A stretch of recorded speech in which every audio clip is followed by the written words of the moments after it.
Francisco. First question on the back right on 3. Steve, Dennis O'Donnell, KPIX San Francisco. Can you describe your range of emotions right now from winning the game, but also losing KD and Kevon once again? I don't think that I can, honestly. I just told the team I didn't know what to say because, on the one hand, I'm so proud of them, just the amazing heart and grit that they showed. And on the other, I'm just devastated for Kevin. And so it's a bizarre feeling that we all have right now. An incredible win and a horrible loss at the same time. Arash over on the left side here. Steve, to your left, Arash Madain with Sportsnet.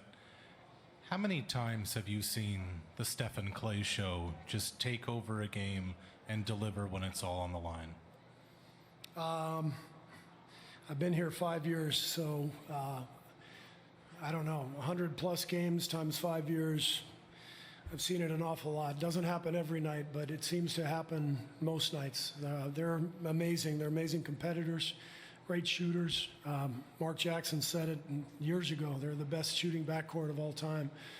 And but maybe what people don't know is how competitive they are, and I thought that showed tonight. Mark in the front. Mark Medina, Bay Area News Group. We obviously got some of the information regarding Kevin and Kevon with his injuries, but is there any new information to report as well? I believe Bob Myers is going to come in and speak on the health front. I don't really know much. Bob was back there during the game. He'll have more information.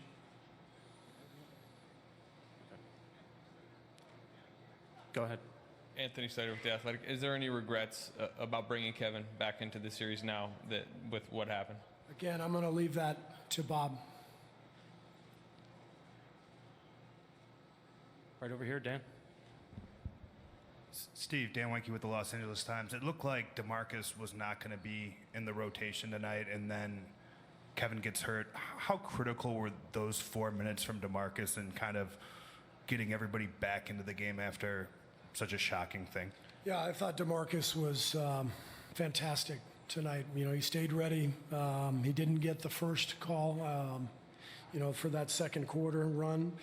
We went to Bogut, and then with the injury, we knew we needed his scoring, and he stayed ready and played a brilliant game. So very happy for him, and he's he's been through an awful lot himself over the last year plus with his own injuries. So this was a great night for him individually, and very happy for him.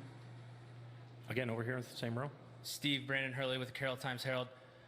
Kawhi Leonard had a huge stretch in that fourth quarter. He took over the game. They regained the lead, the Raptors did, and the crowd was going crazy. You guys could have folded, but you guys regained the lead and then pulled it out. How do you think your guys were able to do that and overcome that? I think we went down 6, if I'm not mistaken, and maybe it was 5. I don't remember. Was it 5? 6? But Steph and Clay hit back-to-back threes, I believe, and we got stops. Our defense was bending down the stretch, but we didn't break, and the last stop was tremendous. Amazing defense on that last play from all 5 guys. Draymond's block, he covered so much ground on Kyle's shot from the corner. So our guys did with it, and they stayed poised, and just an amazing job finishing the game. Last 3 questions here and on the aisle, and Tristan in the front. Steve, Logan Murdoch, NBC Sports Bay Area. I mean, talked about resiliency and overcoming these injuries. What have you seen from your team throughout this postseason run when it comes to overcoming those types of obstacles? I've seen it over and over again, so it's not really surprising. This is who they are. They've accomplished so much over the years, and that doesn't just happen. And it doesn't just happen with talent.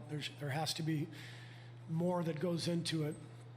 And it's that fight, that competitive desire that I talked about, and that ability to stay poised under pressure. It was brilliant to watch.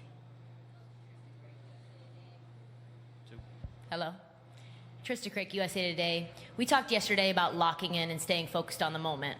How unique of a challenge was that after KD left the floor, knowing that you guys had to dig this win out, but what obviously KD was probably going through? Yeah, I mean, it made it difficult, especially with the start that we got off to, and Kevin was playing so well. So it was a real shock when he went down. And so I give our guys credit. They hung in there and expanded the lead and, kept us in a pretty good spot going into halftime. Last question here on the left side. Steve, Reed Forgrave with CBS Sports. The whole air went out of the building when Kevin went down. Everyone seemed shook. How do you and the leaders from your team try to go back out there and fight after experiencing something like that? What did you say to them? What was that moment like? I didn't say anything. There was nothing to be said, The Raptors players were telling the crowd to be quiet out of respect, which I appreciated, because some of the fans were cheering when it happened, and I think the Raptors players understood, how serious it was, and they sort of quieted the crowd, and there was just a couple minutes there where it all seemed so eerie and strange, and it took maybe a little bit for both teams to collect themselves. Thank you. Thank you, Coach.